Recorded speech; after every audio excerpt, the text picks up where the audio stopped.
Welcome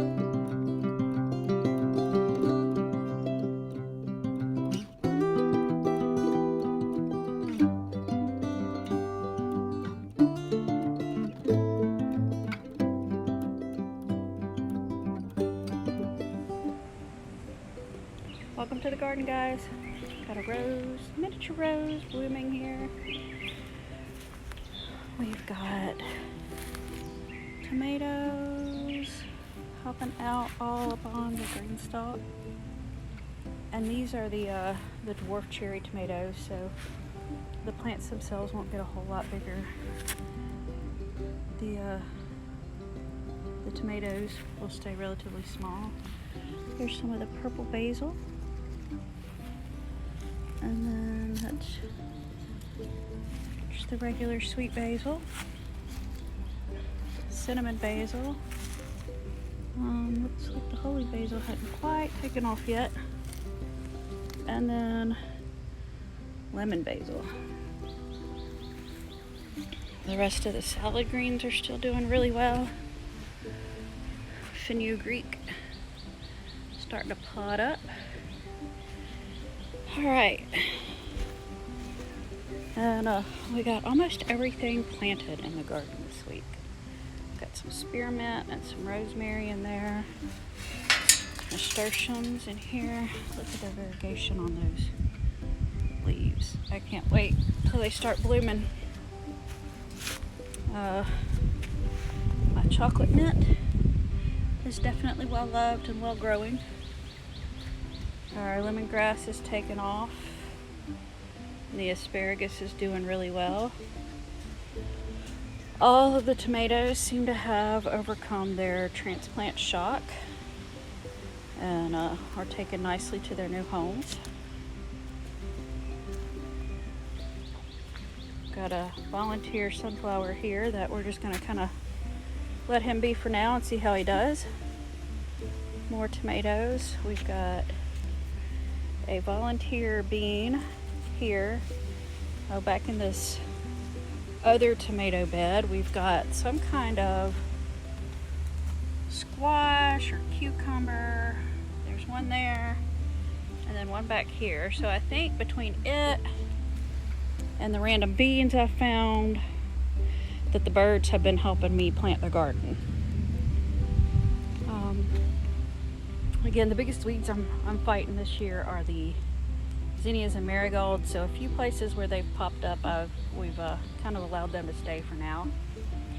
This is our Chinese red noodle bean and the sunset runner beans. Here we've got a couple of squash here in the middle, and then these are some more runner beans, and then the rattlesnake beans are farther down, and some of these guys are really getting on up here. He's probably about, I don't know, 4.5 feet, 5 feet tall now. I'm wrapping around. And then this weekend here I planted some additional loofah in the ground. We got our peppers planted up, so these are the purple beauty bells, and then we've got some pimentos, and back here are some of the habanadas and natapinos and regular jalapeno. Finally moved the rosemary to its permanent spot. At first he was kind of droopy, but he's perked back up after the last couple of rains. And then this is Mr. Pepper. He is going on his 3rd year, and looks like he's gonna have made it through this winter and come back out. And then this is now the new Miss Pepper. She's on her 2nd year, and she's doing really well. So if you treat them right, peppers can be overwintered. You just kind of have to protect them from the harshest frosts, and then cut them back pretty heavily, and they'll regrow in the next year. On this side over the weekend I planted a lot more melons because I realized I only had like one of each variety planted. So I did that last year and ended up not getting any at all, so I wanted to hedge my bets this year, and I just went ahead and planted probably another 6 or 8 watermelon, another 3 or 4 of the cantaloupe, the honeydew melon, tiger melon, and kajari melon. So I've got some of those on this side, and we're going to see if we can get some going on this other side too, and get them to grow up and over the arch. Now on this side of this arch, this black zucchini, out of all of them, is just really taken off and going crazy.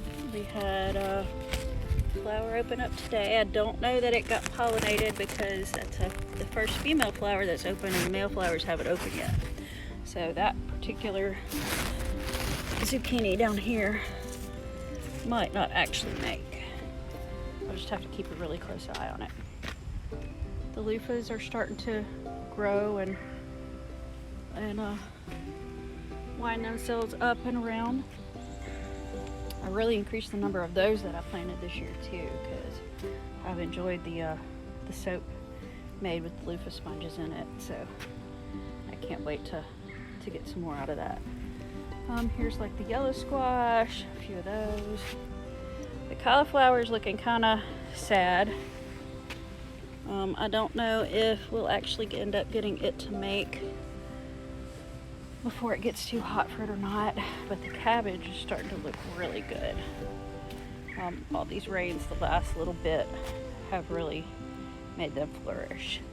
Got another volunteer sunflower. This one's probably about 3.5 feet tall now.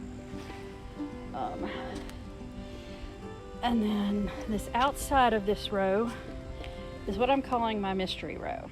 So we have tomatoes and some peppers planted, but the peppers, I had them out here in their little 6-cell container, getting acclimated to the weather before we actually planted them. And while they were out here, it rained and it washed all the marking off the plant markers. So I knew they were peppers, I just don't know what variety of peppers they are. So I'm calling this my mystery row. And I had a couple of mystery tomatoes as well that I planted through here, and I'm not real sure what they are either. This particular squash is doing really well. And this was where we saw the snake in the garden over the weekend, dug it all up. The squash that I had planted there had already died for some reason, so I've replanted a few squash seeds and we'll see how they come up. There's the cucumbers there.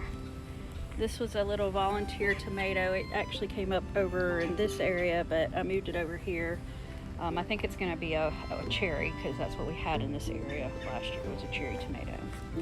And then right down here, those are the little baby cucamelons. I can't wait for them to come up. They look like little teeny tiny watermelons, but they taste like sweet cucumbers. Now over the weekend down this whole part, you can't really see much, but I planted 4 or 5 different varieties of bush beans, lima beans, kind of a mixture. And then down this side, I planted a whole lot of herbs. There was some St. John's wort, dill, both a bouquet dill and a Long Island dill.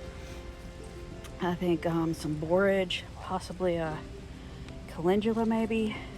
I'd have to go back and look at the notes for exactly what I planted. But the only spots I currently do not have planted is the back side of this back one and that last little bit there between this last pepper and the rosemary down there. Everywhere else has gotten planted with what it will currently be planted with. And I'm just waiting to see how it all turns out. And then over here at the strawberry patch, I have been getting handfuls of these little beauties right here. That one's not quite ready yet. He still needs another day. but my strawberry plants are flourishing. I'll have to put the cage back on them when I'm done here today to make sure that the birds don't get to them, and see how well I can do. They're getting larger and larger. They were super tiny at first, so now they're starting to get a little bit bigger, but they're super sweet.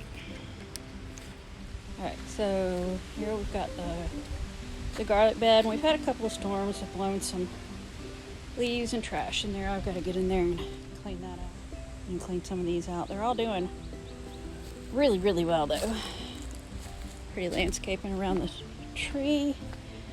But the big part is, this is our persimmon tree here. And I don't know if y'all can see all of these, but this tree is absolutely loaded with persimmons. Last year I got 5. There were 5 persimmons on this tree total last year, and we only got to eat about 2 of them. So I'm really excited that this year it's done better. We composted and then put the leaf mulch around the base to kind of help keep that compost from running off. And I'm just super excited. So if you have a good persimmon recipe, I am definitely open to it. All right, and just like with the persimmons, we have a blueberry bush that is absolutely covered in berries. And I can't wait. Look at those gorgeous things. There's whatever this is that I think I need to investigate and see. I can't have anything eat my berries. Oh, it looks like there's another little bit there. If you have an idea of what it is, y'all let me know. Otherwise, send me your best blueberry recipes. I'm happy to try them out this year. We spent a lot of time clearing out the underbush over the winter, and then we're gonna put down the last bag of compost down around the bases here. But y'all, these things want to grow so much that one of the branches that we cut and laid off here in this brush pile actually managed to root itself somehow, and it has blueberries growing on it. So plants want to grow. They'll find a way. All right, y'all have a fantastic week. Look forward to showing you some more as the garden grows, and click the subscribe button if you want to watch us grow. Thanks.